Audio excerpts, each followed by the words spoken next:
né? E, Diego, e me diz uma coisa, cara, porque tu disse aí que em 10 anos tu tá buscando esse aperfeiçoamento e tal, cara, e tu partiu pro mestrado, várias pós-graduações aqui que eu não consegui nem contar, né, que você falou aqui das São pós-graduações, 6, né? são 6.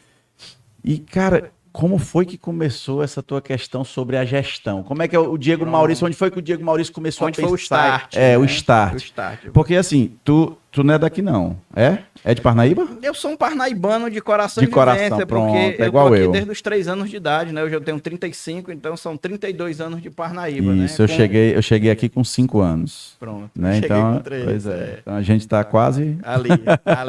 Não recebi o título ainda por outras questões, mas Eu também de não coração recebi o sou meu, parnaibano. viu? Vamos cobrar aí a vereança de Parnaíba, né? Mas enfim. Onde é que veio o start, não é, Ítalo? Dessa questão da gestão, né? Eu tenho um primo que diz isso. Onde foi que tu inventou essa história a questão de da gestão em saúde? Eu vou contar. Lá no período final da faculdade de enfermagem, lá na UESP, eu via, né, os enfermeiros se preocupando muito com assistência, se preocupando muito com o processo de saúde e doença, se preocupando muito de como prestar o cuidado, né? E eu sempre tentei olhar a coisa em um sentido mais macro, em cima do muro, Sim. né? Entender que quando um indivíduo ingere bebida alcoólica, sai de moto, sem capacete, bate a cabeça em um acidente de moto, o SAMU pega e ele passa dias internado na UTI, faltou lá no início a saúde preventiva. Sim. Né? Então, a minha preocupação maior não era no trauma, no mecanismo do trauma, o que é que o indivíduo teve com o TCE. Quem vai custear isso? A minha preocupação é lá no início do processo. Como é que a gente faz para evitar isso? Como é que a gente faz para entender que o processo de saúde e doença ele é multifatorial? Ele depende de uma porrada de coisa. Depende, por exemplo, de uma estrutura de trânsito que reprima o indivíduo a ter práticas inadequadas. Sim, né? No caso, beber e dirigir. Exatamente. Beber e dirigir não usar o capacete, por exemplo. Né? E eu vi que a gestão não tinha dono. Né? Eu vi que os indivíduos que faziam gestão eram indivíduos que estavam ali passando um tempo. Ou seja, eles tinham amizade com o prefeito, amizade com alguém influente politicamente, com o vereador, eram chamados para exercer aquela função, sem um preparo prévio, e passavam quem passava muito, né? 2 anos já a função, depois saíam. Sim. Né? Ou seja, só estavam ali de passagem. Não tinha aquela continuidade. Não tinha. Então eu disse a mim mesmo, eu digo, bom, isso é uma janela de oportunidades, né? Nisso eu posso ser diferenciado e nisso eu vou ter pouca concorrência, porque quando a gente fala de gestão, como fala de outras questões públicas, pouca gente se interessa. Né? Então, para mim, foi uma janela de oportunidades. Para entender que mesmo que eu não estivesse fazendo gestão como ente político, eu faria gestão ensinando quem está lá. Né? Então, esse foi o start. Isso né? no curso de enfermagem. Isso lá no curso de enfermagem. Então, depois do curso de enfermagem, eu procurei pensar, bom, o que é que eu preciso fazer para me tornar um gestor melhor? Ou para ensinar os gestores que estão fazendo gestão e gerência a serem mais produtivos, a serem mais eficientes. Se eu vou fazer direito, para depois fazer administração, para depois fazer um mestrado. Né? Uhum. Então, assim, o leque de conhecimento que você precisa saber não finda. Né? Não finda. Hoje, por exemplo, o gestor de saúde ele precisa entender muito, ou pelo menos o básico, sobre informática.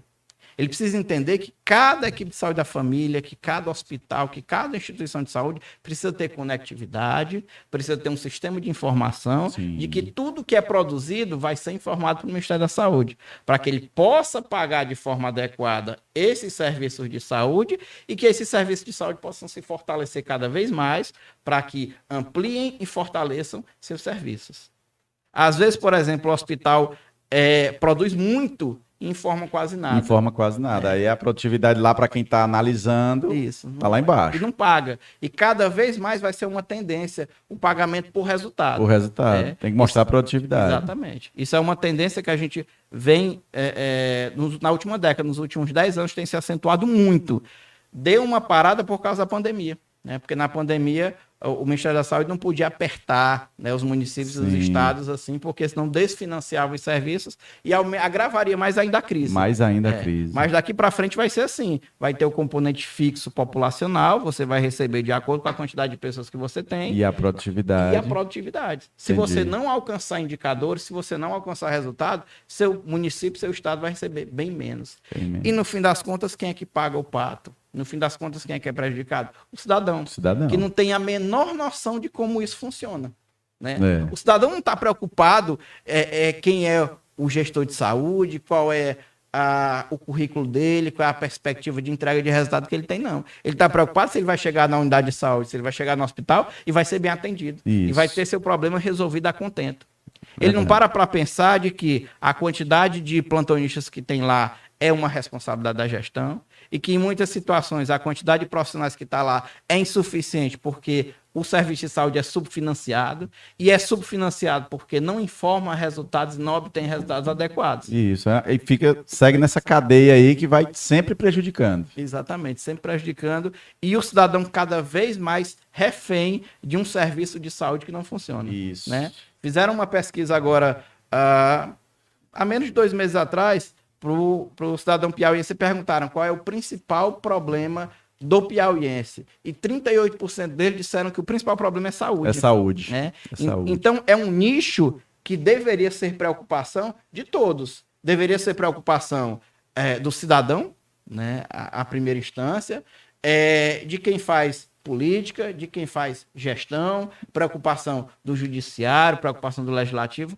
preocupação de todo mundo. De todo mundo. E a gente vê, Ítalo, um discurso muito raso. Um discurso muito raso.